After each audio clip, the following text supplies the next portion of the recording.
সম্মানিত উপস্থিতি, আপনারা নিশ্চয়ই অধীর আগ্রহ নিয়ে অপেক্ষা করে আছেন আজকের মূল আলোচনা শোনার জন্য। আপনাদের অপেক্ষাকে আর দীর্ঘায়িত করতে চাচ্ছি না। এ পর্যায়ে আমরা আমাদের প্রধান আলোচক শায়েখ আহমদুল্লাহ হাফিজাহুল্লাহকে রাসূল সাল্লাল্লাহু আলাইহি ওয়াসাল্লামের জীবন ও আদর্শ নিয়ে গুরুত্বপূর্ণ আলোচনা করার জন্য আমন্ত্রণ জানাচ্ছি। শায়েখ আহমদুল্লাহ হাফিজাহুল্লাহ।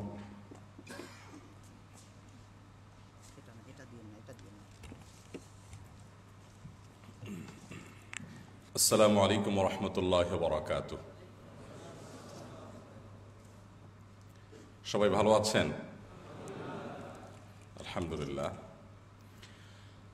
আলহামদুলিল্লাহি রাব্বিল আলামিন ওয়াস সালাতু ওয়াস সালামু আলা আশরাফিল আমবিয়াই ওয়াল মুরসালিন নবিয়িনা মুহাম্মদ ওয়া আলা আলিহি ওয়া আসহাবিহি আজমাইন ইলা ইয়াউমিদ্দিন, আম্মা বাদ। সকল প্রশংসা সেই মহান রব্বুল আলামিনের, যিনি আজ এই চমৎকার আয়োজনে আমাকে শামিল হওয়ার সুযোগ দিয়েছেন।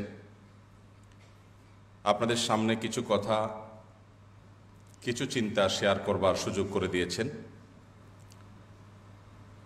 অসংখ্য অগণিত দরুদ তথা শান্তির বারিধারা বর্ষিত হোক সর্বকালের সর্বশ্রেষ্ঠ সেই মহামানবের প্রতি, যাকে নিয়ে আজ আমরা এখানে আলোচনা করা এবং শোনার জন্য সমবেত হয়েছি, একত্রিত হয়েছি। আল্লাহুম্মা সাল্লি আলাইহি আল্লাহুম্মা বারিক আলাইহি। সম্মানিত উপস্থিতি, আপনাদের অনেকগুলো প্রশ্ন আমার কাছে এসে পৌঁছেছে এবং নির্ধারিত একটি বিষয়ের উপরে কিছু কথা বলার জন্য আমাকে অনুরোধ করা হয়েছে। ইনশাআল্লাহ বিইذনিল্লাহ উত্তর দেওয়ার চেষ্টা করব, কারণ আমাদের ঢালাও আলোচনার চাইতে প্রশ্নোত্তর সেশনটা নানা কারণে গুরুত্বপূর্ণ।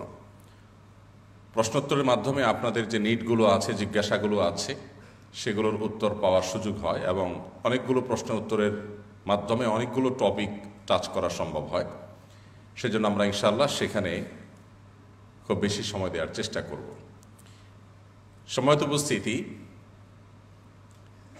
আল্লাহ রাব্বুল আলামিনের যত অনুগ্রহ আছে বিশ্ব মানবতার প্রতি, এর মধ্যে সবচেয়ে বড় অনুগ্রহ হলো আল্লাহ রাব্বুল আলামিন আমাদেরকে পৃথিবীতে শুধু ছেড়েই দেন নাই,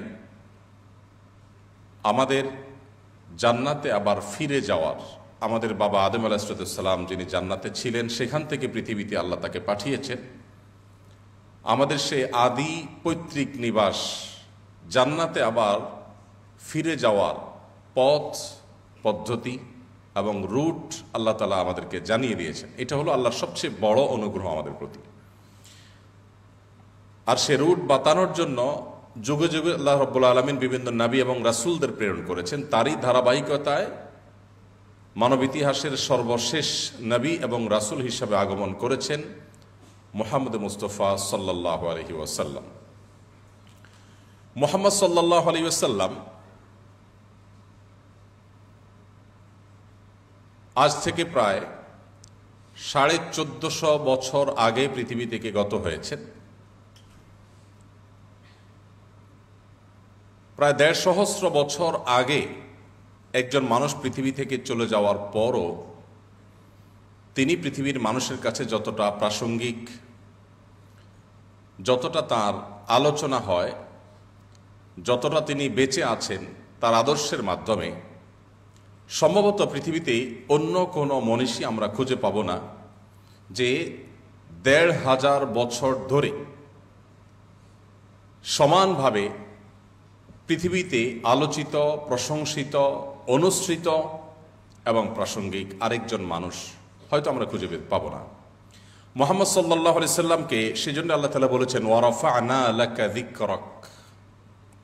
হে রাসূল, আপনার আলোচনা, আপনার প্রশংসা, আপনার গুণ, সেগুলোকে আমি সমুন্নত করলাম। এমন সমুন্নত আল্লাহ তাআলা করেছেন, পৃথিবীতে বহু মানুষ এসেছে, কিয়ামত পর্যন্ত আসবে, কোন মানুষ,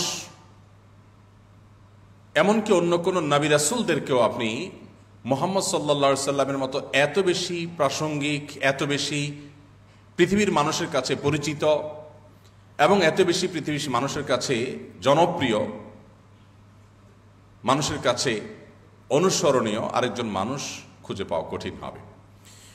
সময়ত ভাইরা, আমরা এখানে যারা আছি আমরা সবাই বয়সের তরুণ। তারুণের জন্য সেই মানব ইতিহাসের সবচাইতে প্রশংসিত, সবচাইতে আলোচিত, সবচাইতে বেশি বরণীয় এবং অনুসরণীয় ব্যক্তিত্ব মুহাম্মদ সাল্লাল্লাহু আলাইহি সাল্লামের জীবন থেকে নেওয়ার অনেক বিষয় আছে। আমরা সেখান থেকে সামান্য কয়েকটি বিষয় হয়তো টাচ করার চেষ্টা করব।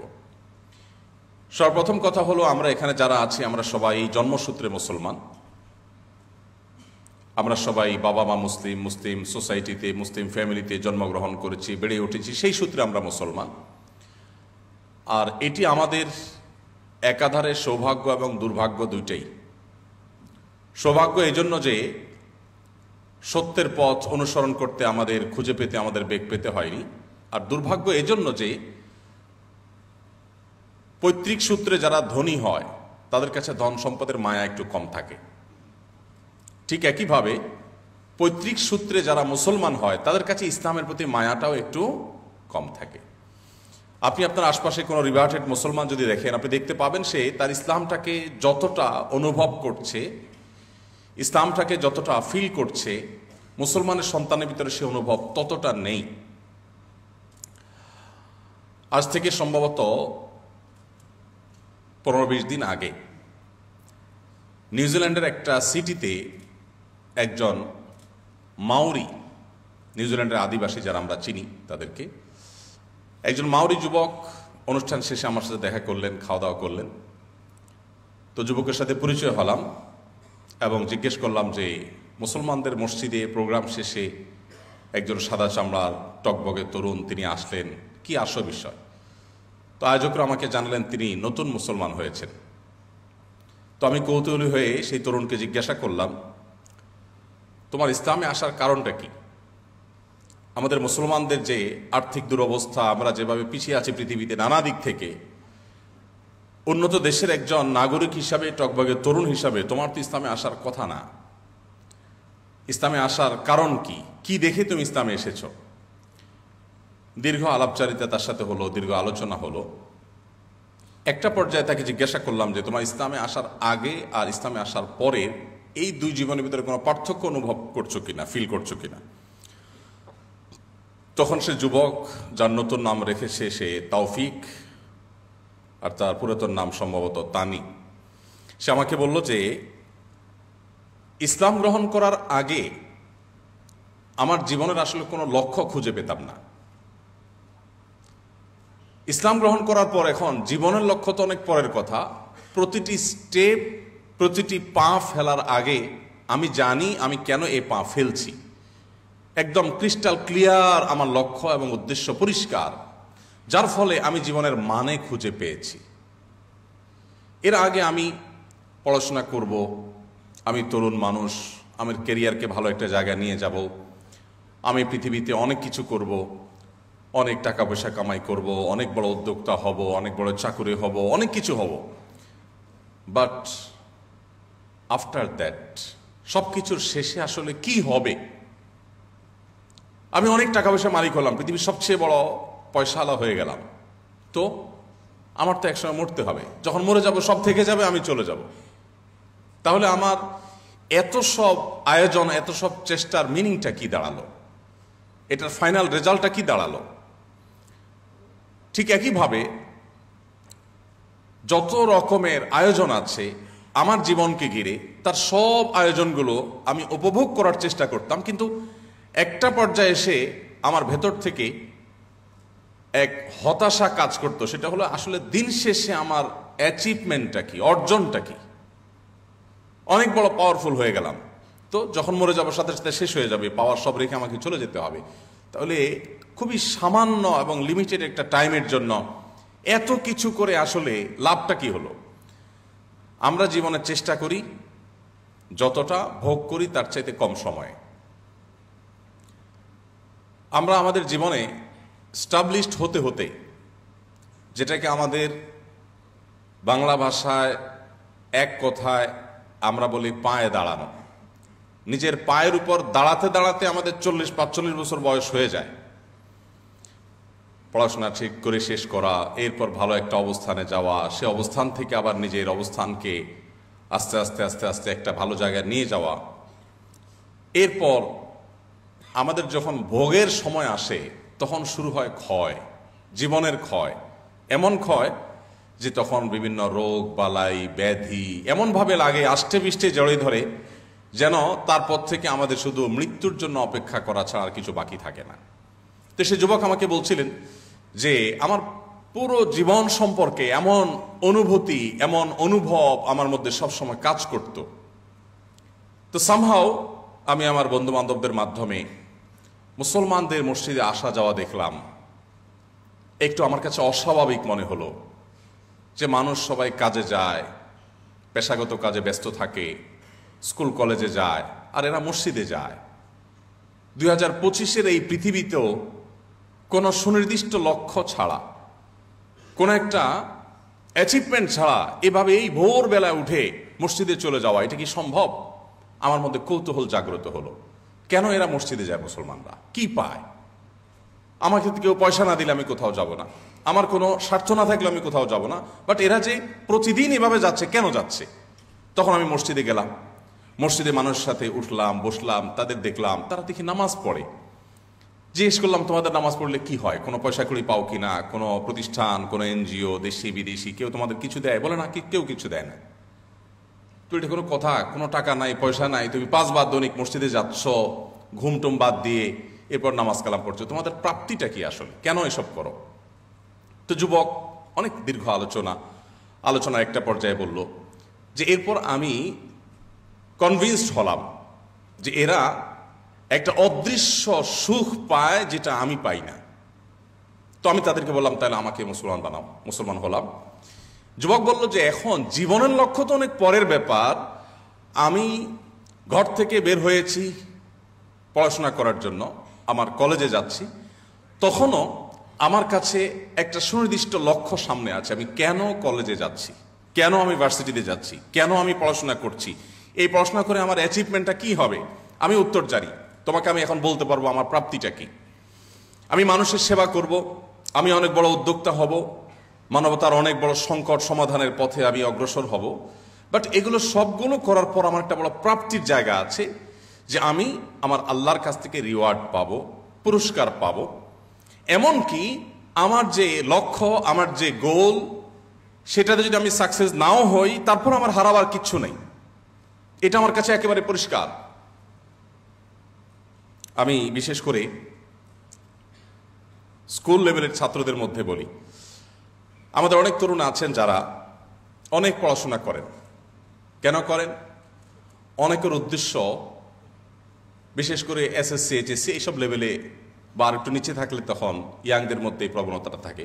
অনেকের উদ্দেশ্য থাকে যে অনেক পড়ালেখা করছি, পাশে পাশে আন্টিকে দেখায় দেওয়ার জন্য। উদ্দেশ্য কি?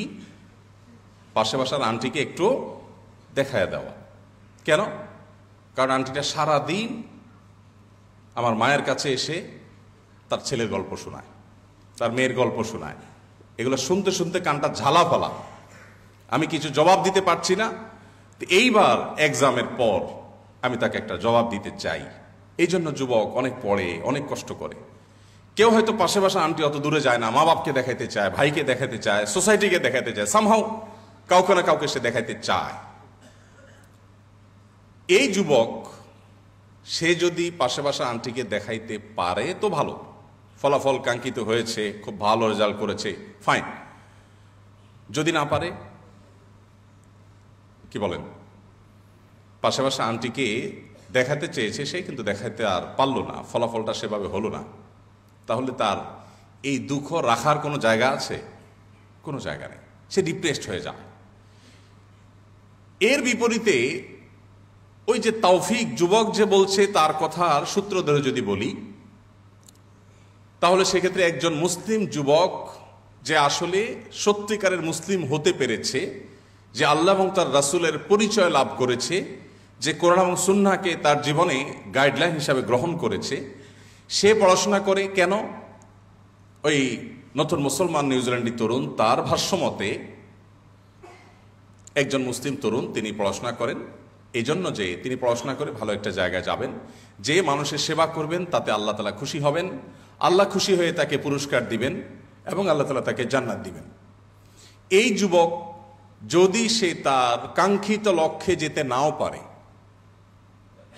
সে কাঙ্ক্ষিত ফলাফল করতে পারলো না, ভালো জায়গায় যেতে পারলো না, ভালো কোনো অ্যাচিভমেন্ট করতে পারলো না, তারপরেও এই যুবকের হারাবার কিচ্ছু নেই এবং ডিপ্রেসড হওয়ার কোনো কারণ নাই। কারণ এই যুবক তার দৃঢ় বিশ্বাস আছে, কোনো মুসলমান কোনো ভালো কাজ করবার সংকল্প যদি তার সঠিক থাকে, তার সদিচ্ছার যদি কোনো ঘাটতি না থাকে, সে যদি সে কাজটা সঠিকভাবে করতে নাও পারে, আল্লাহ তাকে তার এই কাজের যে বিনিময় দেওয়ার কথা তা পরিপূর্ণভাবে দিয়ে দিবেন।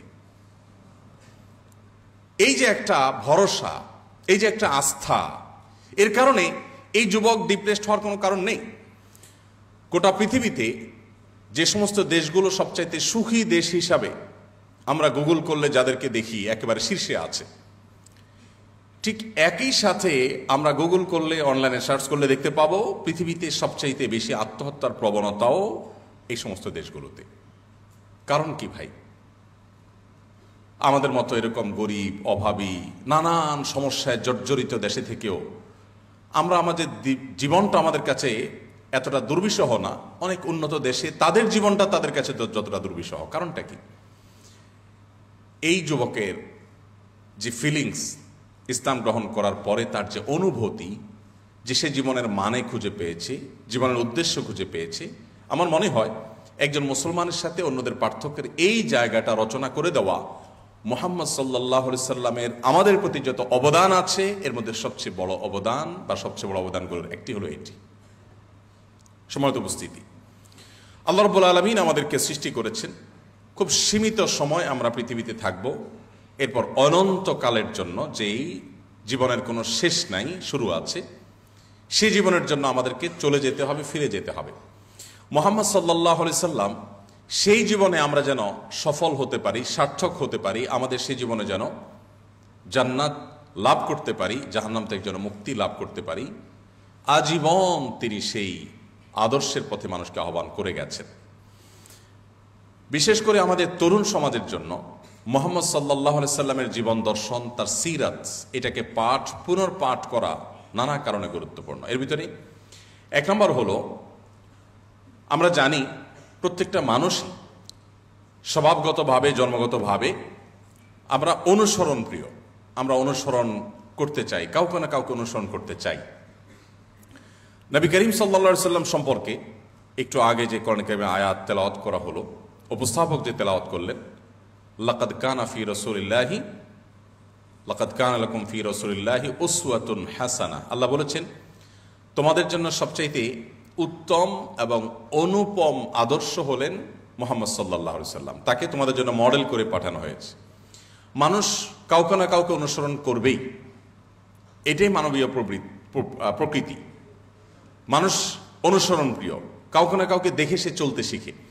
আল্লাহ রাব্বুল আলামিন যুগে যুগে নবী রাসূলদেরকে পাঠিয়েছেন মডেল করে, যে সাকসেস হতে চাইলে তাদেরকে অনুসরণ করো। তাদের অনুসরণের বাইরে যত পদ্ধতিতে যাবে, মনে হবে সাকসেস হয়েছ, চূড়ান্ত যোগফল যখন দেখতে পাবে জীবনের শেষ প্রান্তে এসে, তখন তুমি অনুভব করবে যে তুমি আসলে যেটাকে সাকসেস মনে করেছো সেটা আসলে তোমার সাকসেস নয়। তরুণরা চ্যালেঞ্জ নিতে চায় এবং তাদের সামনে অনেক চ্যালেঞ্জ থাকে। মুহাম্মদ সাল্লাল্লাহু আলাইহি সাল্লামের অনুসরণ জীবনের সমস্ত চ্যালেঞ্জ উতরে যাওয়ার জন্য সবচেয়ে বড় উজ্জ্বল উদাহরণ আমাদের সামনে। কারণ আমরা জানি মুহাম্মদ সাল্লাল্লাহু আলাইহি ওয়াসাল্লামের জীবনে যত বাধা এসেছে, তার জীবনে যত চ্যালেঞ্জ এসেছে, পৃথিবীর ইতিহাসে অন্য আরেকজন মানুষ আপনি দেখাতে পারবেন না যার জীবনে এত বাধা এসেছে। আমরা একটা কথা বাংলায় বলি, জনম দুঃখী চির দুঃখী। মুহাম্মদ সাল্লাল্লাহু আলাইহি সাল্লাম পৃথিবীর আলো দেখবার আগেই তার মমতাময়ী, তার স্নেহময় বাবাকে হারিয়েছেন। পৃথিবীর আলো দেখবার আগে, মাতৃগর্ভে থাকতেই বাবা দুনিয়া থেকে চলে গেছেন, মারা গেছেন। পৃথিবীর আলো দেখার পরপরই মায়ের দুধ খেয়ে এখনো শেষ করতে পারেননি, এর মধ্যেই তার মারও মৃত্যু হয়েছে। মা বাবা দুজনকে হারিয়েছেন যখন তিনি দুধের শিশু।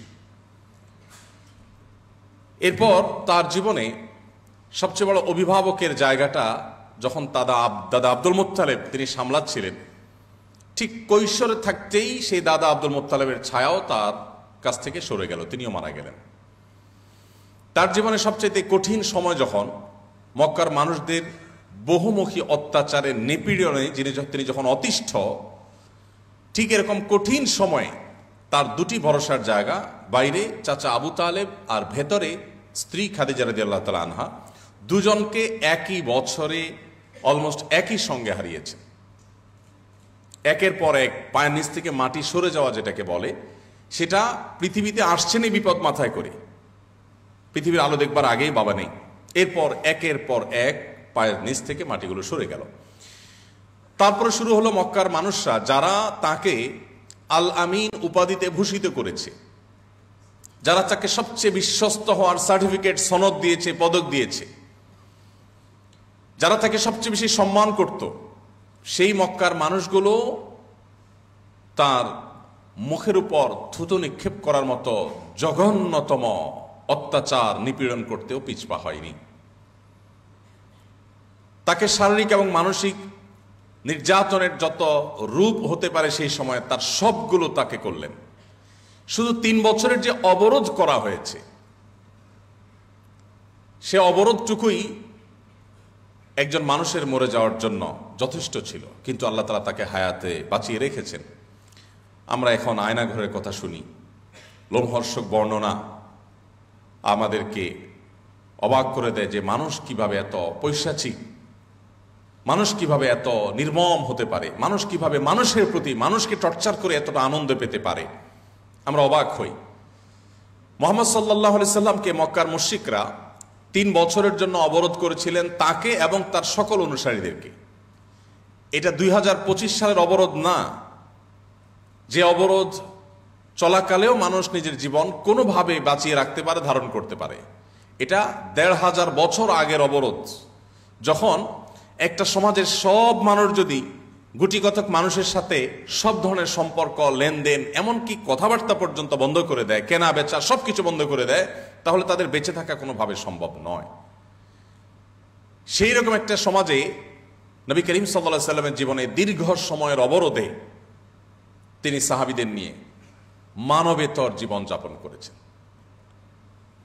সাহাবায়ে কেরাম একটা সময় এসে গাছের পাতা, কোন কোন বর্ণনাকারীরা বলছেন যে কোন পশু পাখির ছাল চামড়া শুকিয়ে গেলে গাছের পাতা, এগুলো খেয়ে তারা জীবন ধারণ করেছেন, কারণ কোনো খাবার ছিল না, তাদের কাছে কেউ কোনো খাবার বিক্রি করতো না। আর মক্কা সাধারণত খাদ্যশস্য অনেক বেশি উৎপাদন হতো না, মদিনায় হতো, বাইরে থেকে আমদানির উপর অনেকটা নির্ভর করতে হতো। তো এরকম একটা সমাজে কেউ বিক্রিও করতো না, কেউ কিনতো না, কোথাও ভ্রমণে যাবে কেউ সাথে নিত না, কেউ সঙ্গ দিত না। সেই সমাজ বাস্তবতায় এভাবে একটা মানুষ বেঁচে থাকা কঠিন। নবী সাল্লাল্লাহু আলাইহি সাল্লাম সেই সময়টা পার করলেন। এরপর তিনি মক্কায় থাকতে চেয়েছেন, কিন্তু না, তাকে মক্কায় থাকতে দেওয়া হলো না। হিজরত তার জীবনের আরেকটি অধ্যায় আসলো, তাকে মাতৃভূমি ত্যাগ করে চলে যেতে হলো মদিনায়। মদিনা মানুষজন খুব উৎসাহ উদ্দীপনার সাথে তাকে ওয়েলকাম করলেন, যে চলে আসুন আপনি, আপনাকে আমরা বরণ করে নেব। মক্কার এই নরাধমেরা আপনাকে নির্যাতন নিষ্পেষণ করেছে, কিন্তু আমরা আপনাকে আশ্রয় দিব, আমাদের জীবন দিয়ে আমরা আপনাকে রক্ষা করব। তারা ওয়েলকাম করলো, কিন্তু না, এরপর নবী সাল্লাল্লাহু আলাইহি সাল্লামের শান্তি শুরু হয়নি। একের পর এক বদর, উহুদ, খন্দক, তাবুক, একটার পর একটা যুদ্ধ, আগ্রাসন, একের পর এক আক্রমণ, ষড়যন্ত্র তার উপরে চাপিয়ে দেওয়া হলো। জীবনে এমন একটি রাতও পাওয়া মনে হয় কঠিন হবে, যে রাত নবী করিম সাল্লাল্লাহু আলাইহি সাল্লাম দুশ্চিন্তামুক্ত ভাবে তিনি ঘুমোতে পেরেছেন। এরপর তার যে আর্থিক সঙ্গতি সেটা বা অন্যান্য দিক আছে, সেগুলো আমরা আলোচনা নাই করলাম। জীবনে এত চ্যালেঞ্জ মোকাবেলা করে, এত চ্যালেঞ্জের বাধা ঠেলে ঠেলে, এত চ্যালেঞ্জের ওয়াল ঠেলে ঠেলে সামনে অগ্রসর হওয়া তো দূরের কথা, বেঁচে থাকায় যেখানে দায়, সেখানে মাত্র 10 বছর সময় পেয়েছেন মদিনায়, মাত্র 10 বছর।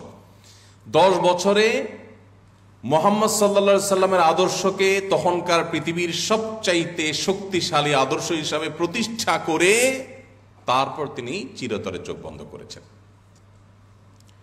তাহলে আজকের তারুণ্য যদি চ্যালেঞ্জ মোকাবেলা শিখতে চায়, আজকের তারুণ্য যদি তার প্রতিটি পদে পদে যে সমস্ত চ্যালেঞ্জগুলো আসবে, বাধাগুলো আসবে, একটা একটা করে ডিঙিয়ে সে যদি সামনে অগ্রসর হতে চায়, তাহলে তাকে মুহাম্মদ সাল্লাল্লাহু আলাইহি সাল্লামকে পাঠ করতে হবে।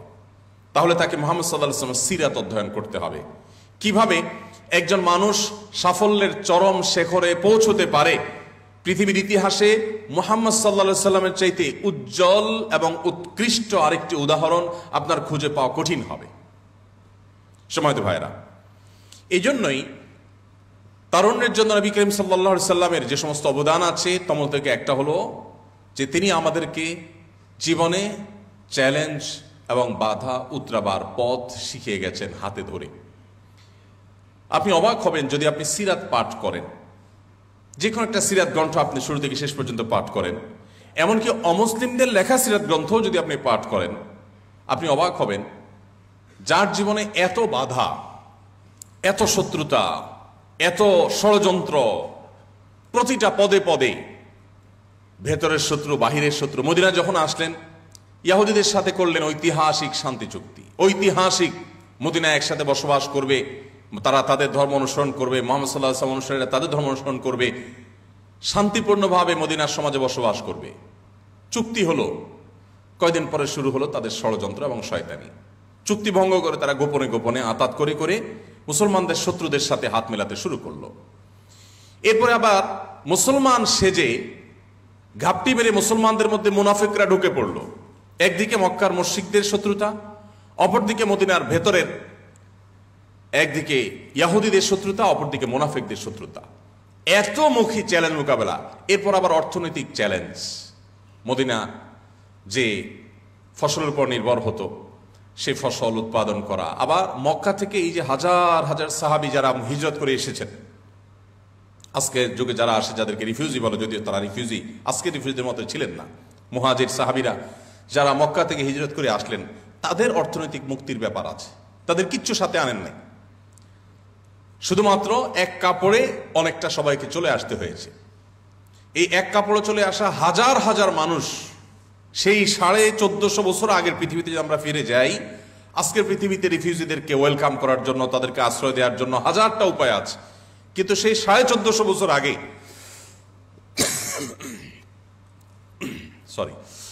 1450 বছর আগে মক্কা থেকে আসা মুহাজির সাহাবীদের সবাই অর্থনৈতিক মুক্তি নিশ্চিত করলেন,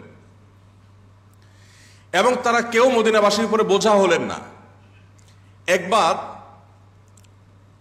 একজন মুহাজির, একজন আনসারী সাহাবী কোথাও কোনো কুয়া থেকে, কোনো কূপ থেকে পানি নিতে গিয়ে দুজনের মধ্যে বাদানুবাদ হলো।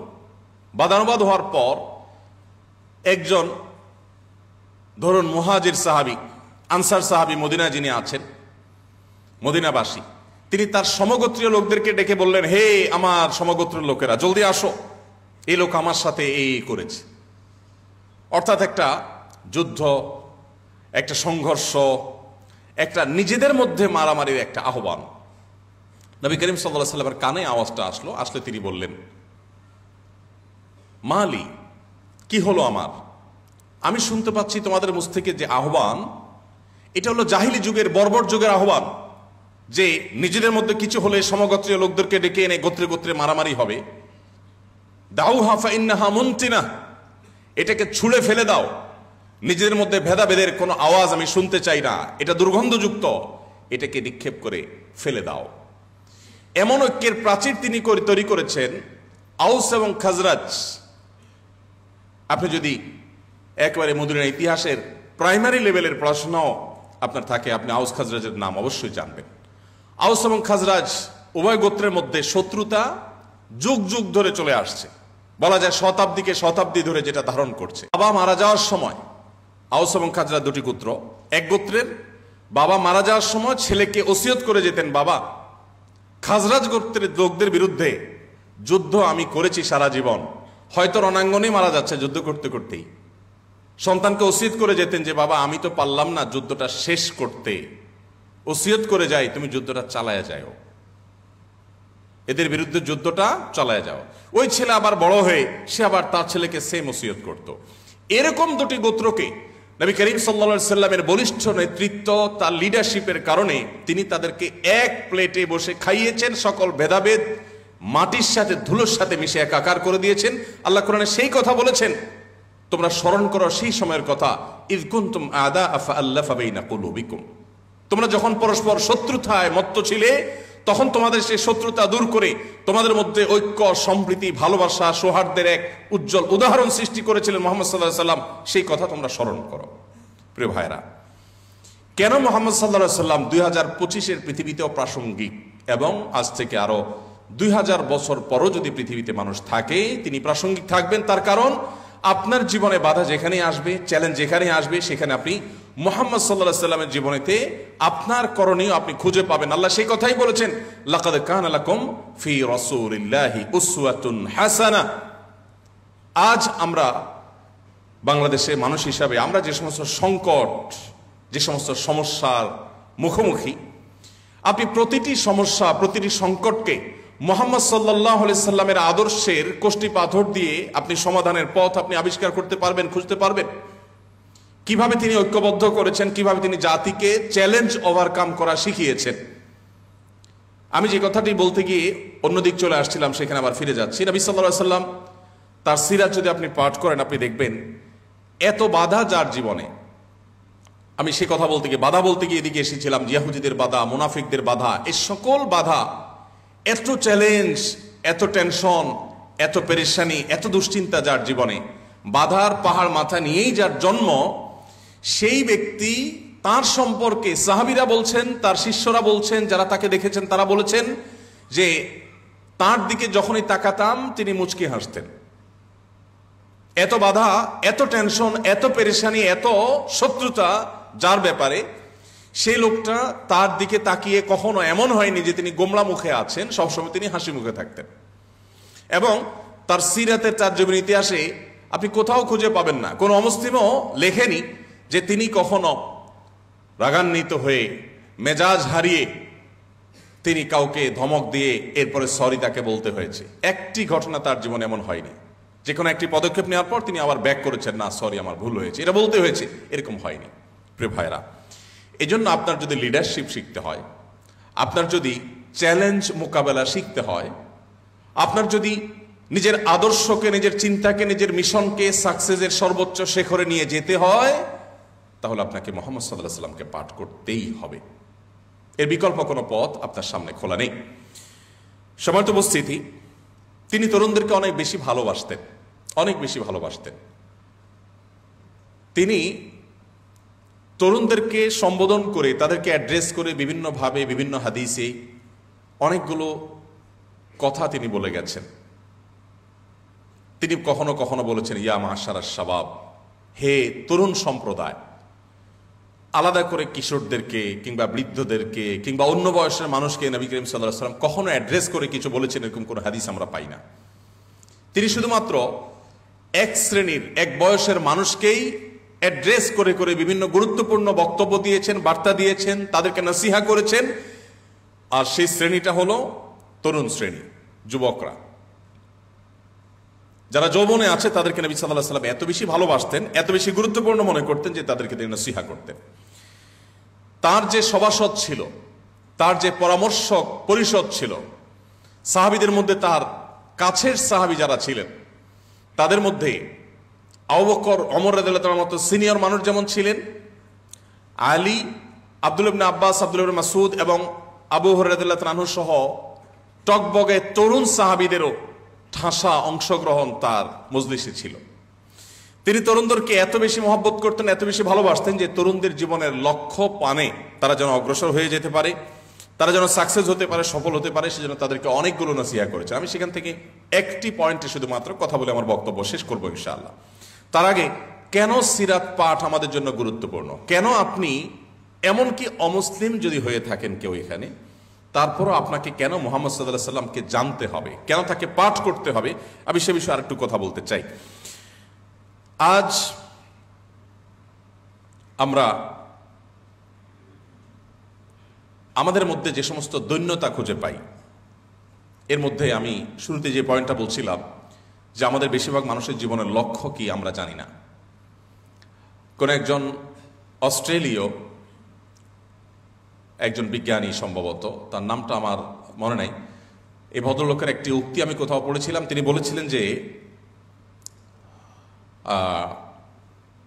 আমি পৃথিবীতে কেন এসেছি বা আমার কেন জন্ম হয়েছে পৃথিবীতে আমি জানি না, তবে এটুকু নিশ্চিত যে আমি একটু ভালো খেলাম, পড়লাম, এরপর আমার জীবনটাকে শেষ করে দিলাম, এটা আমার জীবনের লক্ষ্য হতে পারে না, অসম্ভব। তো আমরা বেশিরভাগ মানুষ যারা নিজেদেরকে মুসলমান দাবি করছি অথবা মুসলমানের সন্তান হিসাবে হয়তো আমরা গর্বিত বটে, আমরাও বেশিরভাগ মানুষ আমাদের জীবন আজ অনেকটা লক্ষ্যহীন।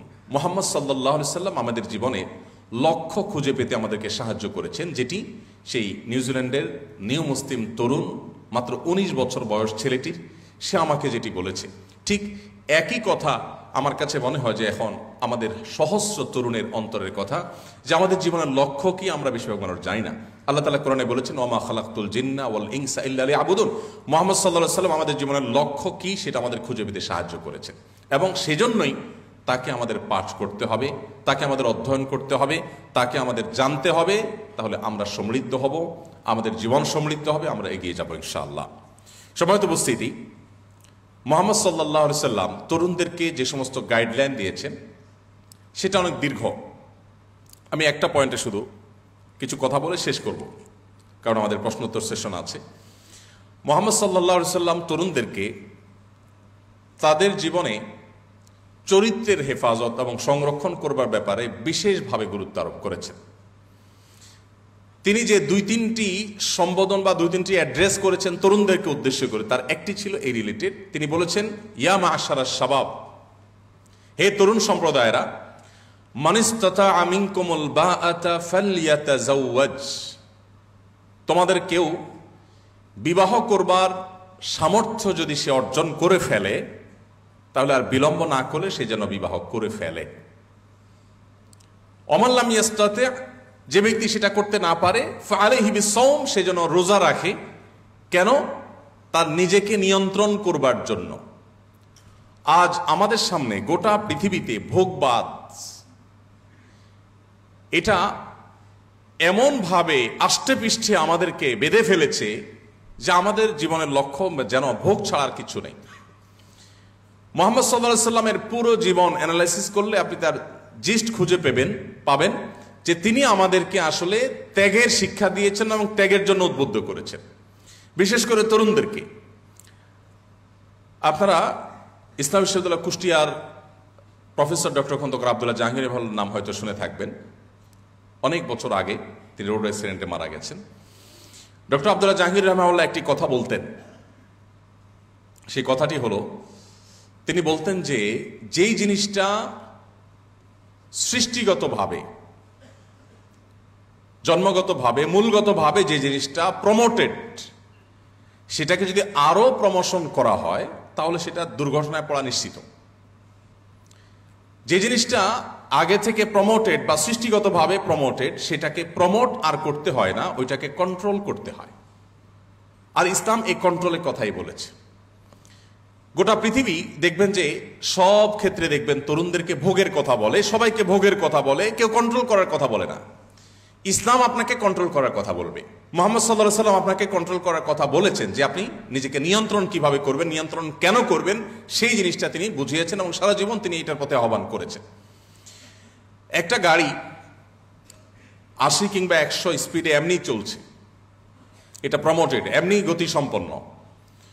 তাকে যদি পেছন থেকে আবার ধাক্কা দেওয়া হয় অথবা সামনে থেকে কোনো কিছু দিয়ে জোরে টান দেওয়া হয় তাহলে এই গাড়ি অ্যাক্সিডেন্ট করবে নিশ্চিত। একটা প্রচন্ড গতিসম্পন্ন গাড়ির গতিকে নিয়ন্ত্রণ করতে হয়, এইটাকে ধাক্কা দিতে হয় না। আল্লাহ রাব্বুল আলামিন সৃষ্টিগতভাবে আমাদের প্রত্যেককে এমনভাবে তৈরি করেছেন যে একটা বয়সের নির্দিষ্ট সীমায় পৌঁছার পর আমাদের শরীরে যৌন আকাঙ্ক্ষা জাগ্রত হবে, এটা দিয়েই আল্লাহ তাআলা সৃষ্টি করেছেন। সো সৃষ্টিগতভাবে একটা সময় যৌন আকাঙ্ক্ষার তাড়না এটা মানুষকে তাড়াবে, অন্যান্য প্রাণীকে তাড়াবে, এটাই স্বাভাবিক, আল্লাহ এভাবেই সৃষ্টি করেছেন। তাহলে সৃষ্টিগতভাবে যে জিনিসটা প্রমোটেড, এই জিনিসটাকে ইসলাম বলে, মুহাম্মদ সাল্লাল্লাহু আলাইহি সাল্লাম বলেন এটাকে তোমাকে এখন কন্ট্রোল করতে হবে। যদি কন্ট্রোল করতে না পারো তাহলে দুর্ঘটনা, তাহলে অনাকাঙ্ক্ষিত অনভিপ্রেত বিষয় আশয় ঘটবে এবং যেটা তুমি প্রত্যাশা করবে না।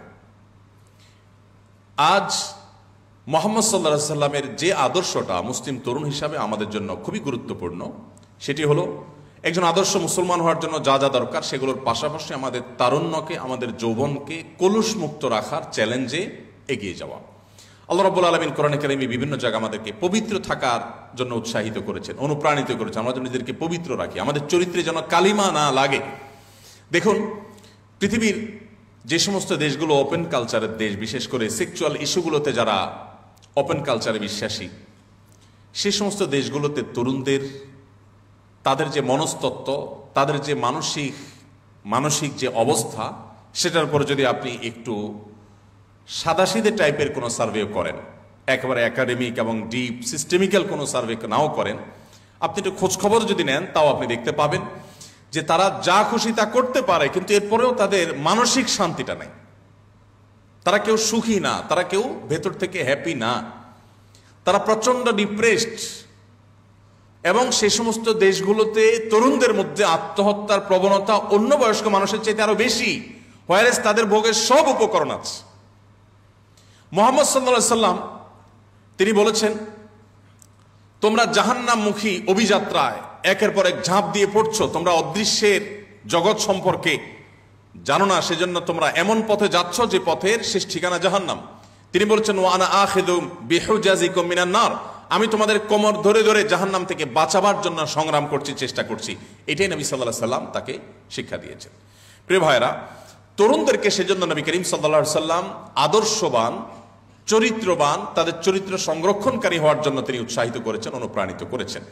আমাদের সামনে এটা অনেক বড় একটা চ্যালেঞ্জের বিষয়।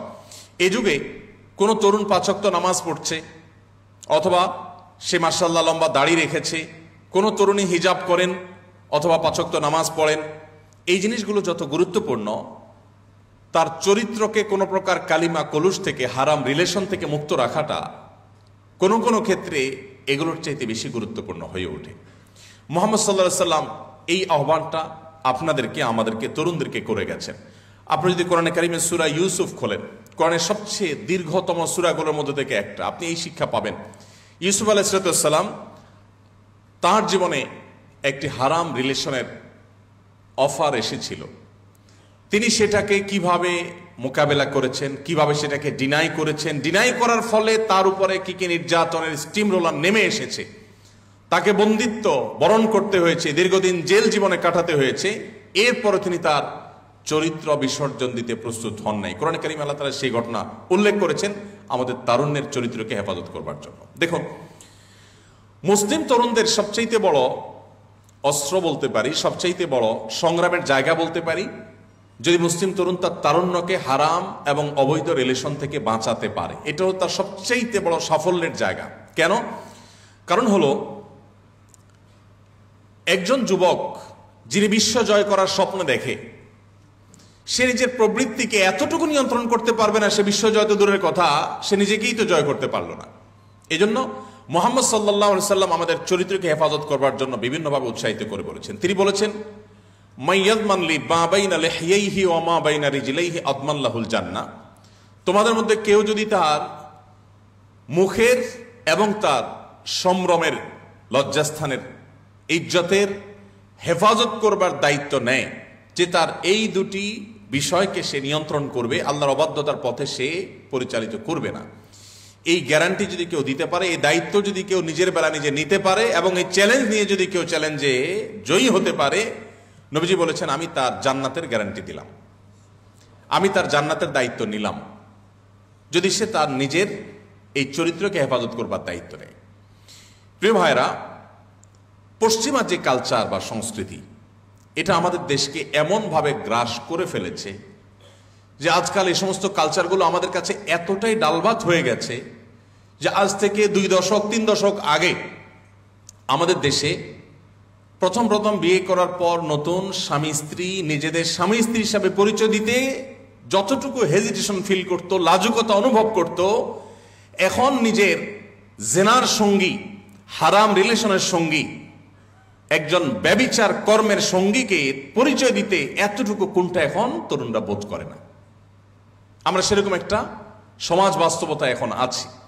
এই জিনিসটা এমনিতে হয় না, এটা উইথ প্ল্যান। এর জন্য অনেক বড় প্ল্যান, অনেক বড় ডিজাইন করা হয়েছে, কোটি কোটি মিলিয়ন মিলিয়ন টাকা বা ডলারের পিছনে খরচ করা হয়েছে।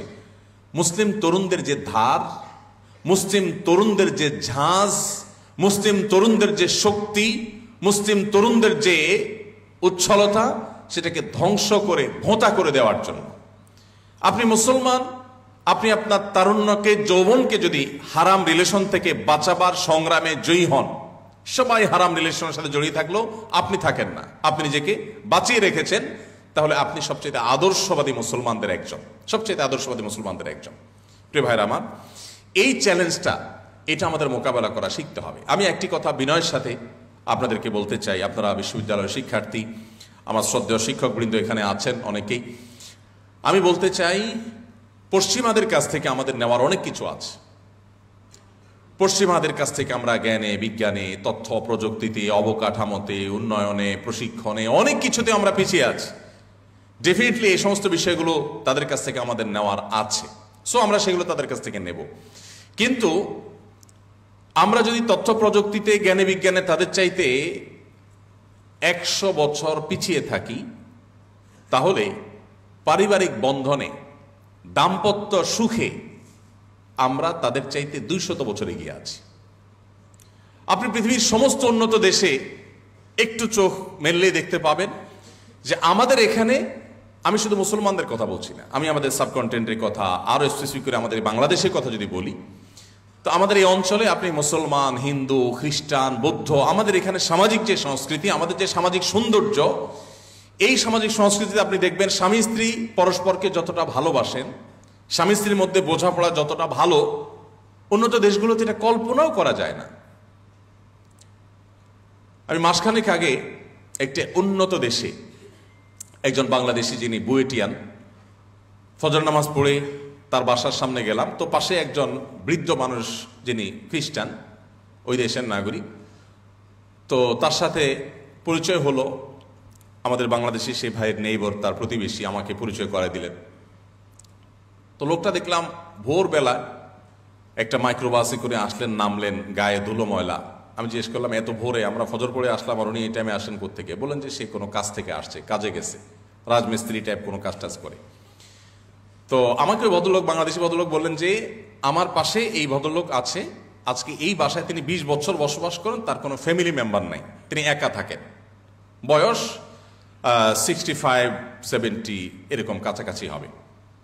এরকম একজন বৃদ্ধ মানুষ, তিনি বসবাস করছেন একা একা, তার বাসায় কোনো মানুষজন নেই, নিজে রান্না বাড়া করেন, নিজে কাজ করেন, নিজে খান, পরে।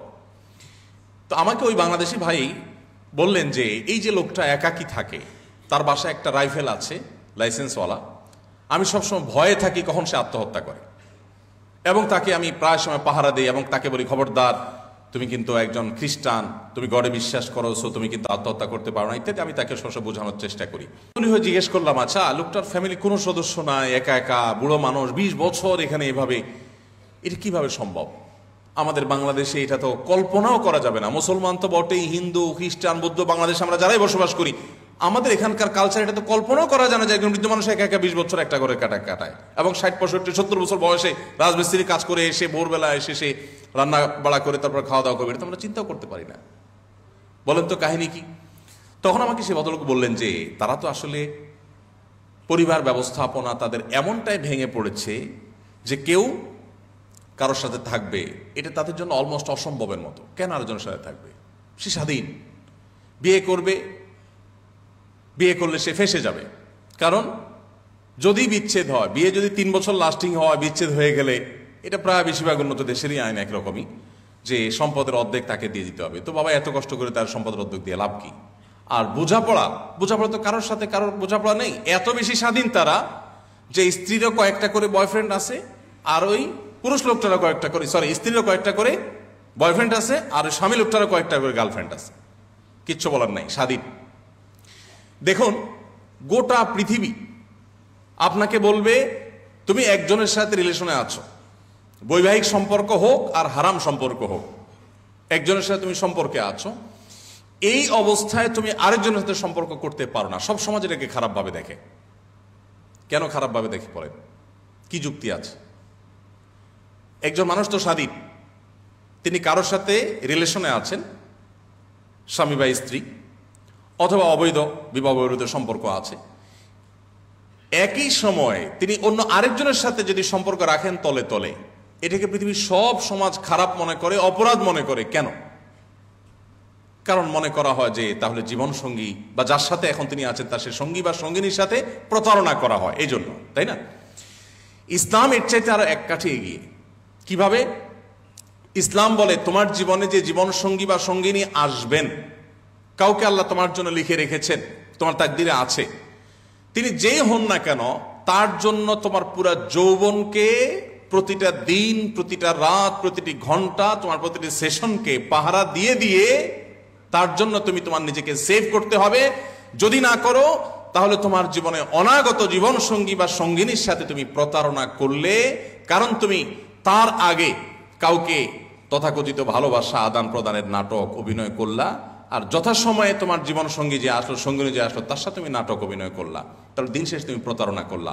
পৃথিবীর মানুষ যেটাকে প্রতারণা মনে করে, ইসলাম সেটাকে আরো এক কদম আগ বেড়ে প্রতারণা সাব্যস্ত করে এবং সেটাকে আমাদের জন্য নিষেধ করে। এই জন্য ভাইরা, এটা একটা বেটাগিরির ব্যাপার। ইদানিং একটা স্লোগান বেশ জনপ্রিয় হয়েছে, প্রেম করে কাপুরুষ, বিয়ে করে বীর পুরুষ। যথাযথ, আমার কাছে যথার্থ উক্তি মনে হয়েছে। চুরি চুপটামি, পলাপলি, অলিগলিতে, চিপা চাপায়, হোটেলের বেঞ্চে, এগুলা কি? এ তো কাপুরুষের কাজ। বীর পুরুষের মতো নবী করিম সাল্লাল্লাহু আলাইহি ওয়াসাল্লাম বলেছেন, আলিনু হাদান নিকাহ ফাইন্নাহু নিকাহ ওয়া লাইসা বিসিফাহ। তোমরা বিবাহ করবে ঘোষণা দিয়ে, আওয়াজ করে, সবাইকে দাওয়াত করে বিবাহ করবে। আমার কাছে প্রায় সময় চিরকুট আসে যে হুজুর পালিয়ে বিয়ে করা যাবে কিনা। আমি বলি, এটা কোনো কথা? পলাপলি করবে তো চোর ছিনতাইকারী, ডাকাত পলাপলি করবে। বিবাহ করবে যে, সে তো একটা ভালো কাজ করবে, সেখানে পলাপলি করবে। সে বাপের বেটার মতো বুক ফুলায়া ঘোষণা দিয়া সবাইকে সাথে নিয়া সে বিবাহ করে ডাকডোল পিটাতে পিটাতে যাবে। এটাই তো সুন্নাহ, এটাই তো আদর্শ। প্রিয় ভাইয়েরা, তো আমি ওই যে অমুসলিমের কথা বলছিলাম, ওই ভদ্রলোক, তার কোনো পরিবারের সদস্য নেই, এবং পরে খোঁজ খবর নিয়ে দেখলাম যে হ্যাঁ, এরকম মানুষ এই সমাজে অহরহ, অনেক মানুষ এরকম যাদের আসলে পরিবারের কোনো সদস্য নাই, কারোর সাথে কারোর কোনো বোঝাপড়া নেই। আমি একটা কথা বরাবরই বলি, আমাদের এখানে অধঃপতনের পরও ঢাকায় এখন প্রতিদিন, আরো কয়েক বছর আগের জরিপে, প্রতিদিনে যে পরিমাণ বিবাহ নিবন্ধন হয়, তাল মিলিয়ে প্রায় সেই পরিমাণ বিবাহ বিচ্ছেদ হয়। দুর্ভাগ্যজনক। এই যে আমাদের ফ্যামিলি বন্ডিং খারাপ হয়ে যাচ্ছে, স্বামী স্ত্রীর মধ্যে বোঝাপড়া কমে যাচ্ছে, এটা কমতে কমতেও যে লেভেলে আমরা আছি, আমরা যদি আরো 50 বছর নিচে নামতে থাকি, পশ্চিমারা আরো 100 বছরও সেখানে আসতেও পারবে না ইনশাআল্লাহ। আমাদের এখানে এখনো স্বামী স্ত্রীর মধ্যে যে বোঝাপড়া, আমি সবসময় বলার চেষ্টা করি, এটা ওরা স্বপ্নেও কোনোদিন দেখে না যে আসলে বোঝাপড়া এত ভালো হতে পারে। আমাদের স্বামী স্ত্রীকে, স্ত্রী স্বামীকে যতটা মিস করে, ওরা চিন্তাও করতে পারে না। একটা অ্যাপসের অ্যাডভার্টাইজ আপনারা নিশ্চয়ই দেখেছেন, যাদের স্মার্টফোন আছে নিশ্চয়ই একটা অ্যাপের অ্যাডভার্টাইজ বারবার আপনাদের সামনে আসে, সোশ্যাল মিডিয়াতে বিশেষ করে। সেটা হলো, দেখা যাচ্ছে যে স্ত্রী সোফায় শুয়ে আছেন, হাতে মোবাইলটা, ঘুম এসে গেছে। তখন স্বামী এসে কি করে? মোবাইল হাতে রেখে ঘুমায় পড়ছেন বেচারি স্বামী বা অবৈধ সঙ্গী, সে এসে কি করে? মোবাইলটা খোলার চেষ্টা করে। অ্যাপস ডেভেলপ যারা করেছেন, ওই অ্যাপ ডেভেলপকারী প্রতিষ্ঠান অ্যাডভার্টাইজে যেটা বোঝাতে চায় সেটা হলো, না, স্বামী যতই চেষ্টা করে খুলতে পারে না। এমনকি মোবাইলটা নিয়ে বউয়ের মুখের কাছে ধরে যে ফেস লক দিয়ে খোলে কিনা, না, তাও খোলে না। এই অ্যাডভার্টাইজের মিনিংটা কি বলে তো? অ্যাডভার্টাইজ কি কিছু বলতে চায় কিনা? বলতে চায়। অ্যাডভার্টাইজ বলতে চায় একটা সমাজ পচে গলে দুর্গন্ধযুক্ত হয়েছে, তার দুর্গন্ধ বের হচ্ছে অ্যাডভার্টাইজ থেকে। অ্যাডভার্টাইজ বলতে চায় যে তাদের সমাজে স্বামী স্ত্রীর মধ্যে বিশ্বাসের জায়গাটা ভঙ্গ হতে হতে এমন একটা লেভেলে চলে গেছে যে এখন আসলে স্বামী স্ত্রীকে, স্ত্রী স্বামীকে কেউ কাউকে বিশ্বাস করে না। যে আমাকে যে এত ঘন ঘন love you love you love you too এইরকম জিকির মতো করতে থাকে, এই বাটপার না জানি মেসেঞ্জারে আবার কাউকে সেম কথা লিখে পাঠাইছে। এই বাটপার না জানি কোনো ইমোতে, কোনো মেসেঞ্জারে, হোয়াটসঅ্যাপে, কোনো একটা অ্যাপসে সে জানি আবার আর কারোর সাথে আকাম করে বসলো। এটার জন্য ওই বেচারার মাথা নষ্ট হয়ে যায়। আমাদের সমাজে আমি বিভিন্ন ওয়াজ মাহফিলে বিশেষ করে বৃদ্ধ চাচা মুরব্বী পাইলে, এখানে তো মুরব্বী নেই, সব ইয়াং মানুষ পাইলে আমি স্টেজে ডাকার চেষ্টা করি। আমি অনুভব করার চেষ্টা করি যে আমাদের আগের জেনারেশন তারা আমাদের মতো এত বেশি লুতুপুতু করার সুযোগ পায় নাই। সরি আমার এই শব্দের জন্য, বোঝাবার জন্য সে ভালো শব্দ আমার কাছে এই মুহূর্তে ছিল না। আমাদের এখন তরুণরা জীবনে যতবার ভালোবাসি ভালোবাসি বলে, টেক্সট মেসেজ করে, মেসেঞ্জারে, সরাসরি যত মহব্বতের অভিনয় করে, আমাদের আগের জেনারেশন বাপ চাচারা যারা ছিলেন তারা এগুলো তো অনেক পরের কথা। আমি গ্রামের ছেলে, গ্রামে বড় হয়েছি, গ্রামীণ সে আবহাওয়া আমার চোখের সামনে ভাসে। সারাদিন বাহিরে কাজ কাম করে এসে খেতে খামারে, দোকানপাটে অথবা ব্যবসা বাণিজ্য, অফিস আদালতে, রাতে সবাই যখন খেয়ে দিয়ে যার যার কক্ষে চলে যেত, তখন বেচারা বউয়ের সাক্ষাৎ পাইতো, বউ স্বামীর সাক্ষাৎ পাইতো। তার আগ পর্যন্ত সারাদিন দেখা সাক্ষাৎটুকু পর্যন্ত হতো না। দেখা সাক্ষাৎ হলো, না দেখার ভান করে একজন আরেকজনকে ক্রস করে চলে যেত। কারণ কথা বললে আবার সমাজের মানুষ জাহেল মূর্খরা আবার কে কি মনে করে বসে, আরেক মুসিবত। এই যে অবস্থা, যে বেচারারা আমাদের মতো এত লাভ, এত ভালোবাসা আদান প্রদান করার স্কোপই পায় নাই, তাহলে তো এদের ভালোবাসা দুর্ভিক্ষ হওয়ার কথা না? কিন্তু বাস্তবতা হলো যে তাদের ভালোবাসা আমাদের চাইতে এত মজবুত যে আমি সবসময় বলি যে আমাদের আজকালকার তরুণদের তথাকথিত এই ভালোবাসা হলো মেড ইন চায়না, আর তাদেরটা হলো মেড ইন জাপান। এই পরিমাণ স্ট্রং। আপনি যদি এখন একজন তরুণকে বলেন, মাত্র বিয়ে করছে, যদি বলেন ভাই মনে কিছু না করলে একটা কথা বলি, বলে কি কথা? যদি বলেন যে ভাই ভাবিকে দেখছি কার সাথে যেন হাঁটতেছে হাত ধরে, কোথায় দেখছেন? ভাই নিউ মার্কেটের দিকে দেখছিলাম। আরে বলেন কি, কবে দেখছেন আপনি? এই যে রিসেন্ট। তাহলে যে কোনো যুবক স্ত্রীর প্রতি অনেক বিশ্বাস থাকলে হয়তো পাত্তা দিতে চাইবে না, কিন্তু মনের ভিতরে একটা ঠিকই সন্দেহের দানা বাঁধবে যে আসলে কি, আমি কি তাহলে কি অজাগায় আমার এই ভালোবাসা বিলিয়ে বেড়াচ্ছি কি না, কাহিনী কি? কিন্তু একজন বৃদ্ধ মানুষ 50-60 বছর বয়স, তাকে যদি বলেন চাচা চাচিরি দেখছি কার সাথে জানি ফোনে কথা বলতেছে, তাহলে তার শরীরের সমস্ত শক্তি সঞ্চয় করে আপনার গালে একটা চড় বসায় দিবে। কেন বলেন তো? কারণ হলো চাচা নিশ্চিত যে তার স্ত্রী এটা করতে পারে, সেটা কল্পনাও করা যায় না। মানে তার স্ত্রীর সমস্ত ভালোবাসা তার জন্য জমিয়ে রেখেছেন, তিনিও তার সমস্ত ভালোবাসা স্ত্রীর জন্য জমিয়ে রেখেছেন। তাহলে আজ আমাদের কাছে যেটাকে তথাকথিত ভালোবাসা ভালোবাসা বলে আমাদের সামনে পেশ করা হয়েছে, এটা হলো জাস্ট নিজের যৌবনের উচ্ছলতা, নিজের যৌবনের চাহিদা, এটাকে মেটাবার একটা উপায়। এখানে প্রকৃত অর্থে ভালোবাসার ছিটে ফোটাও পাওয়া দুষ্কর এবং কঠিন। আচ্ছা, এটা তো অনেক দূরে হয়ে যায় যে আগের জেনারেশন আর এখনকার জেনারেশন। আর একটা কম্পেয়ার আমরা খুব একেবারে আমাদের চোখের সামনে থেকে করি। আমাদের এখানেও আপনারা অনেকেই বিবাহিত আছেন, আর অনেকে অবিবাহিত কিন্তু হারাম রিলেশনে হয়তো আছেন। আপনারা না থাকেন, আপনাদের আশপাশে কেউ আছে, দেখেন আপনারা আপনাদের ভার্সিটিতে হয়তো আছে। আমি শুধু অনুরোধ করবো একটা কম্পেয়ার করার জন্য। যে বিবাহ করে বিবাহিত দম্পতি স্বামী স্ত্রী, তারা তাদের মধ্যে ভালোবাসি একে অন্যকে, এই কথা তারা বেশি বলে, নাকি অবিবাহিত হারাম রিলেশন যারা করছে সেই তথাকথিত প্রেমিক প্রেমিকা তারও ভালোবাসা কথা বেশি বলে? কারা বলে? বিবাহিত দম্পতি না অবিবাহিত? কারণ কি? কারণ নকল জিনিস চকচকে একটু বেশি করে। কোন সন্দেহ আছে? মুখ দিয়া ফেনা তুলে ফেলা হবে। ভালোবাসি বলতে বলতে বলতে বলতে মানে মনে হয় যে সে ফিদা হয়ে যাবে, অথচ 6 মাস বা 1 বছর যাইতে গিয়ে দেখা যায় ব্রেকআপ, আরেকজন হাত ধরে চলে গেছে। কোথায় চলে গেল এত সব ভালোবাসাবাসি? আবার যে ওখানে যায় একই জিকির, তার সাথে আবার সেম জিকির। এই পুরো আয়োজনটা শয়তানের অনেক বড় একটা আয়োজন। এটা সিরিয়াস ইস্যু, হাসির ইস্যু না। কোন যুবক যদি তার যৌবনকে নিয়ন্ত্রণ করবার সংগ্রামে জয়ী হতে পারে, তাহলে তার দ্বারায় আল্লাহ চাহেন তো অন্য সব ক্যাপাবিলিটি অর্জন করলে তার দ্বারা বিশ্ব জয় করাও সম্ভব।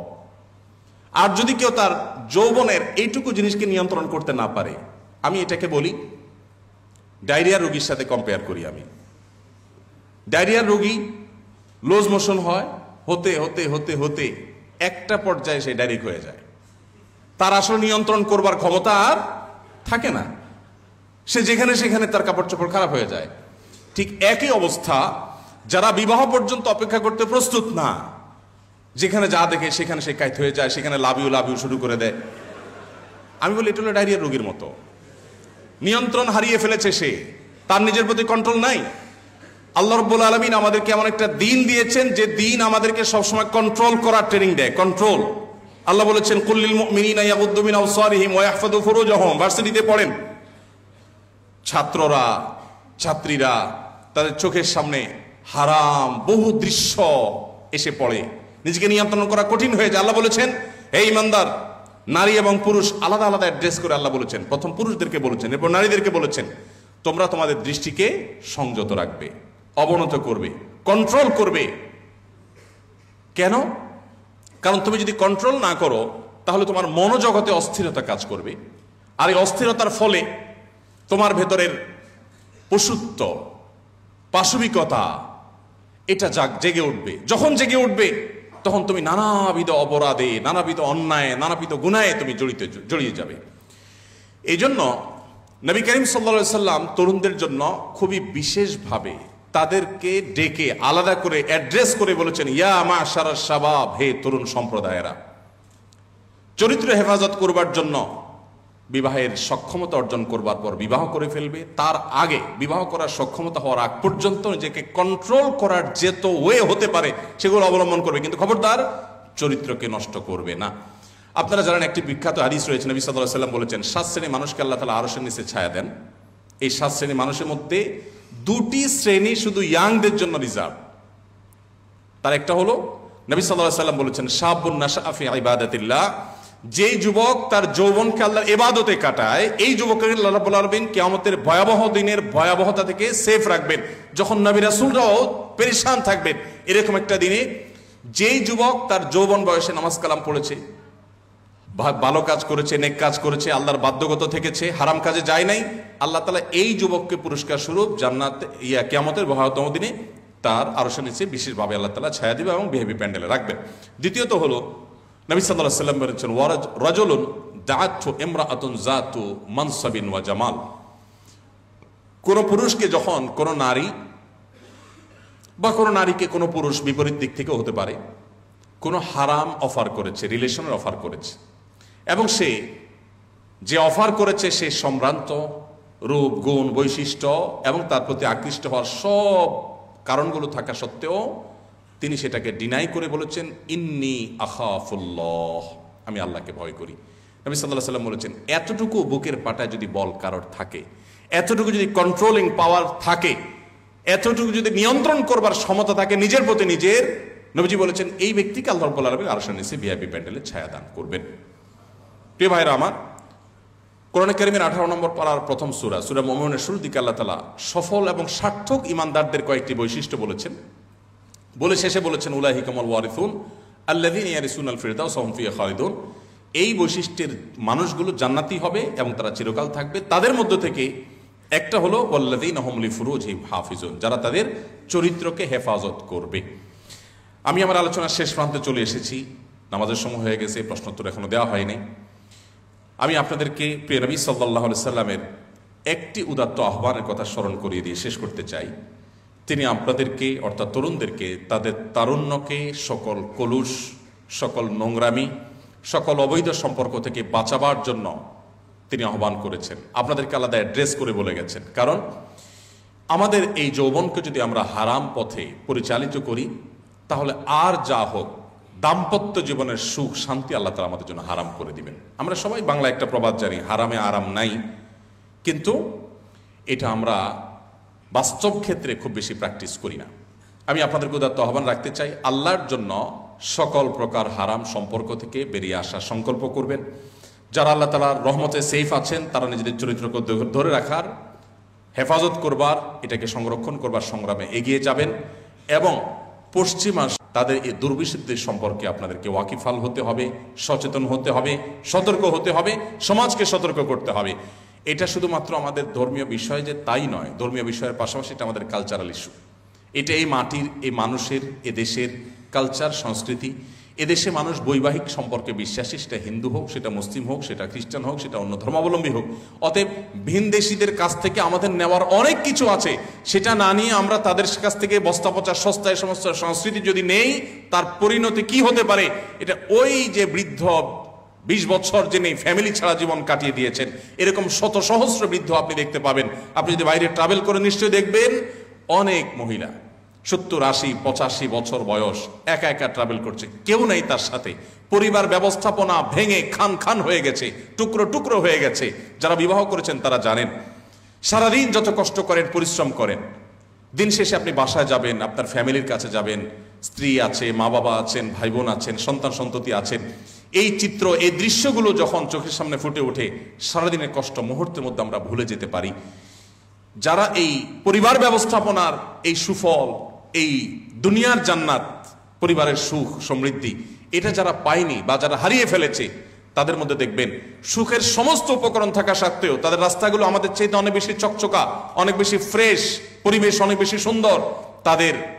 তাদের যে পথঘাট, তাদের যে নেচার, সেটা আমাদের চাইতে অনেক সুন্দর হওয়া সত্ত্বেও তারা সুখী নয়, তারা ডিপ্রেসড, তারা আত্মহত্যা প্রবণ, তাদের সংসার শেষ, তাদের দাম্পত্য জীবন শেষ, তাদের পরিবার ব্যবস্থা শেষ। এই জন্য আল্লাহর ওয়াস্তে আমাদের বিবাহ বহির্ভূত সম্পর্ককে না বলার মতো ঈমানি শক্তি আমাদের থাকতে হবে। আর এটা যদি না হয়, তাহলে আমি ভালো মুসলিম যেমন হতে পারবো না, ঠিক তেমনি ভাবে আমি সুখী মানুষও হতে পারবো না। আমি আবারও বলি, একটা বিবাহিত দম্পতি তারা নিজেদের মধ্যে ভালোবাসাবাসির খুব বেশি জিগির না তুললেও তারা যতটা সুখে থাকে, একটি অবিবাহিত কপতি বা অবিবাহিত বিবাহ বহির্ভূত সম্পর্ককারী একজন যুবক যুবতী, তারা ভালোবাসাবাসির যত নাটক অভিনয় করুক না কেন, দিন শেষে এই তথাকথিত ভালোবাসার যে গান লেখা হয়, গাওয়া হয়, এইসব গানগুলোর খোলাসা, নির্যাস, সার সংক্ষেপ দেখবেন এক টাইপেরই।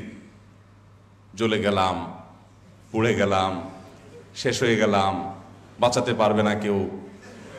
ওটা আসলে শেষ হয়ে গেছে, ওর জীবনটা আসলে জীবন্ত জাহান্নাম হয়ে গেছে। আমি সবসময় বলি, ভালোবাসা এটা হলো সফট ড্রিঙ্কসের ঝাঁজের মতো। একবার খুলে ফেলছেন, ঝাঁজ চলে গেছে, এরপর যত টাইট দেন আর ফ্রিজে রাখেন, আগের ঝাঁজ আর কখনো ফিরে পাবেন না। সো ডিসিশন আপনাকেই নিতে হবে যে আপনি কি রাস্তাঘাটে আপনার তথাকথিত ভালোবাসায় বিলায় বেড়াবেন, নাকি সময়ের জন্য অপেক্ষা করবেন। আল্লাহ আমাদেরকে সঠিক সিদ্ধান্ত নেওয়ার তৌফিক দান করুন। আমরা যদি পরিবার ব্যবস্থাপনাকে স্ট্রং করতে চাই, আমরা যদি সুখী পরিবার চাই, আমরা যদি সুখী সমাজ চাই, আমরা যদি সুন্দর সমাজ চাই, আমাদের সুস্থ সমাজ চাই, তাহলে আমাদেরকে আমাদের চরিত্রকে কলুষমুক্ত রাখার সংগ্রামে জয়ী হতে হবে। বিকল্প কোনো পথ আমাদের সামনে খোলা নেই। যেটাকে আমরা ভোগবাদের জয় জয়কারে এসে আমাদের নিজেদের জন্য কল্যাণকর মনে করছি, সেটা আমাদের বিপদের সমূহ কারণ। দেখুন, বিবাহ বহির্ভূত সম্পর্কে যে পরিমাণ প্রতারণা হয়, আমরা সহজ বাংলা যেটাকে বলি ছেঁকা খাওয়া, যে পরিমাণ ছেঁকা খাওয়া খায়ের ব্যাপার হয়, বৈবাহিক সম্পর্কে যে হয় না তা না, কিন্তু আপনি যদি কম্পেয়ার করেন, তাহলে 100টা বিবাহিত দম্পতি আর 100টা হারাম রিলেশনকারী কপতি, এই দুয়ের মধ্যে বিবাহিত দম্পতি, তাদের মধ্যে আপনি দেখবেন হয়তো 5টা অমানুষ স্বামী স্ত্রীর উপরে টর্চার করে সে হয়তো তলে তলে আরেকজনের হাত ধরে চলে গেছে, বিচ্ছেদ হয়েছে, অথবা বিপরীত দিক থেকে হয়তো কোনো মহিলা, তিনি তার দিক থেকে হয়তো অপরাধ হয়েছে। এটা 5টা 10টা ঘটনা আপনি শতকরা হয়তো পাবেন।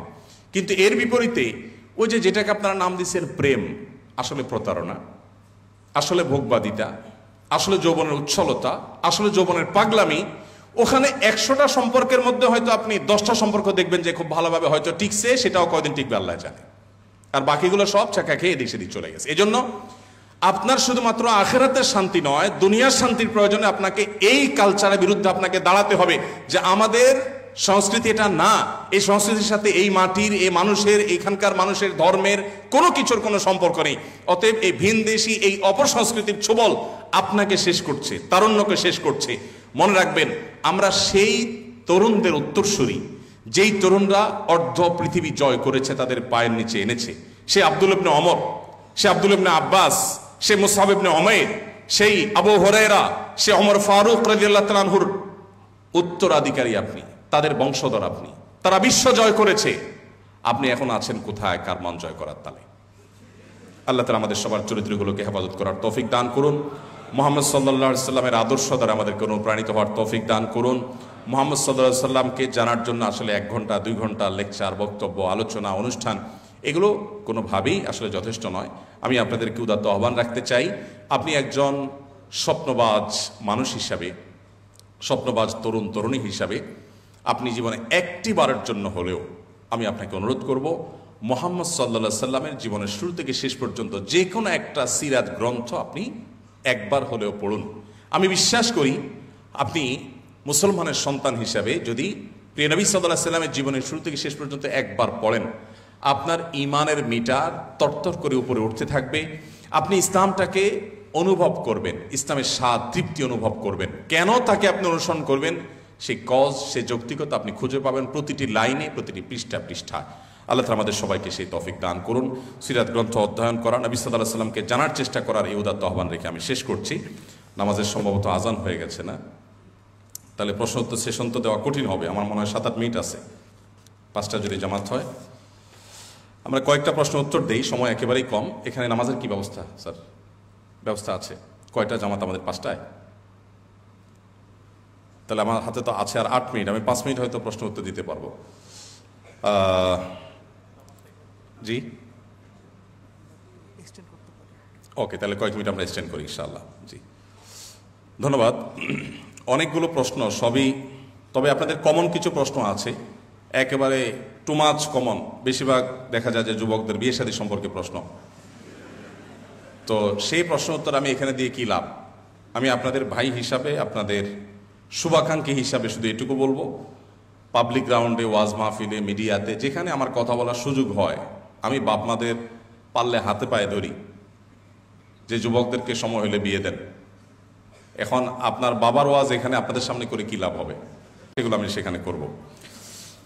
প্রথম প্রশ্ন দেখেন, প্রথম প্রশ্ন এই রিলেটেড দেখা যাচ্ছে, বিয়ে এত জটিল কেন? সমাজে অনেক সময় হারাম বা অবৈধ সম্পর্ককে মেনে নেওয়া হয়, কিন্তু বিয়ের প্রসঙ্গে এলেই প্রতিষ্ঠিত ছেলের প্রত্যাশা করা হয়। যদি নারী পুরুষ সমান হয়, তাহলে একজন মেয়ে কেন বেকার ছেলেকে বিয়ে করতে দ্বিধা করে? সে হয়তো তার সঙ্গে সম্পর্ক করতে পারে, কিন্তু বিয়ের জন্য প্রতিষ্ঠিত ছেলেকেই ঠিকই পছন্দ করে। তেমনি একজন প্রতিষ্ঠিত মেয়েও একজন বেকার ছেলেকে বিয়ে করতে চায় না। কারণটা কি? দেখুন, কারণ হলো আমাদের নীতি এবং নৈতিকতার অধঃপতন। আমাদেরকে পশ্চিমারা ডিজাইন করে দিয়েছে যে লাইফস্টাইল, আমরা মনে করছি এই লাইফস্টাইলে বোধহয় আমরা সুখী হয়ে যাব। এই মিথ্যা সুখের আশায় আমরা ভুল পথে পা বাড়াচ্ছি।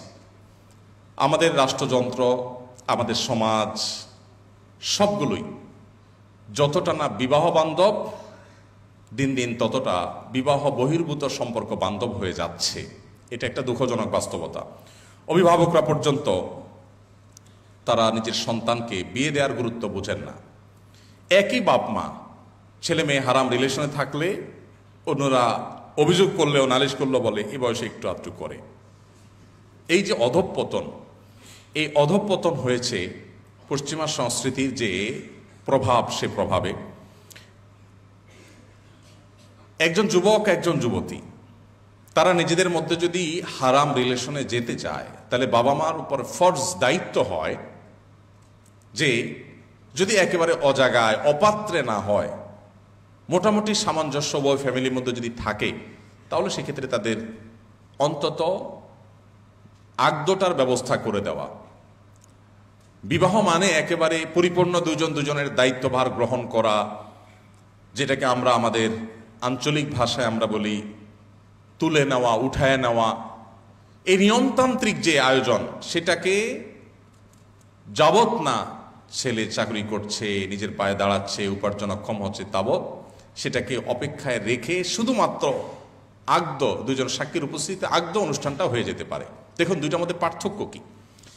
দুজন সাক্ষী, দুটি পরিবারের অংশগ্রহণে যখন একটি বিবাহ হয়, জাস্ট আগদ হয়ে থাকলো, উঠাউঠি নিয়মতান্ত্রিক আনুষ্ঠানিকতা সব 2 বছর 4 বছর পর ওরা যখন সম্পর্ক, হারাম সম্পর্ক করবেই, তাহলে সেটা বৈধ হোক, হালাল হোক, হারাম না হোক। আবার একই সাথে যেহেতু এখনো বেকার ছেলে, অতএব যতদিন কাজ না পাচ্ছে ততদিন পর্যন্ত আনুষ্ঠানিকতা, নিয়মতান্ত্রিক যে দায়িত্বভার গ্রহণ করা, সেটা স্টপ থাকুক। খুবই চমৎকার একটা সমাধান, সলিউশন আমাদের কাছে আছে। কিন্তু আমার বুঝে আসে না যে অভিভাবকরা এত চমৎকার সমাধান ইসলামে রেখেছে যে রিলেশনের জায়গায় থাকবে, শুধুমাত্র দুজন সাক্ষীর উপস্থিতিতে প্রস্তাব এবং সম্মতি, অর্থাৎ আগদটা সম্পন্ন হয়ে যাবে, দ্যাটস এনাফ। এরপরে বাকি সব যথাসময়ে যথা নিয়মে হবে, এটুকু কাজ করলে হয়ে যায়। কিন্তু এটুকু কাজ বেশিরভাগ অভিভাবকরা করতে চান না। এটা আমাদের দুর্ভাগ্য ছাড়ার কিছু নেই। তারা দিন বা সন্তানের চরিত্র রক্ষার গুরুত্ব এটা অনুভব করতে পারেন না। এই দুইটার মধ্যে পার্থক্য কি? একজন যুবক যুবতী এমনি রিলেশন করে, হারাম সম্পর্কে আছে। আরেক যুবক যুবতী তারা বাবা মা এবং উভয় পরিবারের সাক্ষীদের উপস্থিতিতে বিবাহ করেছে। এই দুইটার মধ্যে পার্থক্য হলো যেখানে বিবাহ হয় সেখানে দুইটা ফ্যামিলির মধ্যে একটা কমিটমেন্ট থাকে, সামাজিক একটা দায়বদ্ধতা থাকে। এই জন্য এখানে চাইলেই ওই যে তথাকথিত ছ্যাঁকা মেরে চলে যাওয়া, চাইলেই আপনার টর্চার করা, চাইলেই আপনার সুইচ করা, এগুলো এত সহজ হয় না। কিন্তু বিবাহ বহির্ভূত সম্পর্কে যেহেতু কেউ জানে টানে না, সাক্ষী নাই, লিখিত নাই, ফ্যামিলির কেউ জানে টানে না, তাহলে এখানে ঘন ঘন প্রতারণার স্কোপ থাকে। সো মুক্তির পথ কোনটা আর ধ্বংসের পথ কোনটা সেটা একেবারে পরিষ্কার। অতএব এটা অভিভাবকদেরকে বুঝতে হবে। এটা অভিভাবকদের ওয়াজ আমি এখানে করে কি লাভ হবে। রোজার ইবাদত কিভাবে ইবাদত বন্দেগীর মাধ্যমে সময় কাজে লাগাতে পারি। রমজান মাসে রোজার ইবাদত এবং ভালো কাজ করার জন্য আমরা একটা ভালো রুটিন করতে পারি। আমাদের লাইফস্টাইলটা সুন্নাহ সম্মত লাইফস্টাইল করা দরকার। অন্য কোনো সময় না পারি, রমজান মাসে অন্তত সেটা করা দরকার। দুর্ভাগ্যজনক বাস্তবতা হলো রমজান তার উল্টাটা করি আমরা। পৃথিবীর সমস্ত উন্নত দেশে আপনি দেখবেন তারা সন্ধ্যার পর শুয়ে পড়ে, ভোরে উঠে তারা কাজে লেগে যায়। 100% উন্নত দেশগুলোর একই চিত্র, ভিন্ন কোনো চিত্র কোনো দেশে আপনি দেখবেন না। দুর্ভাগ্য আমাদের মুসলিম প্রধান সব দেশগুলোতে এর উল্টো চিত্র। আমাদের বিশেষ করে বাংলাদেশে বাস্তবতা যদি বলি, আমরা রাত 12টা 1টা 2টা বাজলে আমাদের রাত হয়, আর ভোরবেলা আমরা ঘুমে মরে থাকি, 7টা 8টা 9টা পর্যন্ত আমরা শুয়ে থাকি। নবী সাল্লাল্লাহু আলাইহি সাল্লাম যে লাইফস্টাইল দিয়ে গেছেন, তিনি এশার পরে কথা বলাকে খুবই অপছন্দ করতেন। কোনো আলোচনা তিনি পছন্দ করতেন না, এলাও করতেন না। আর ভোরবেলা তিনি দোয়া করেছেন, আল্লাহুম্মা বারিক লি উম্মতি ফি বুকুরি, আল্লাহ আমার উম্মতের জন্য সকালের সময়টাতে বরকত দান করেন। ছাত্রদের মধ্যেও এই প্রবণতা আছে, রাত 12টা 1টা পর্যন্ত পড়ালেখা করেন, আবার সকাল 9টার মধ্যে ঘুমায় থাকেন। কেন ভাই? আপনি রাতে এশার পর শুয়ে পড়েন আর ভোরে উঠে পড়াশোনা শুরু করেন।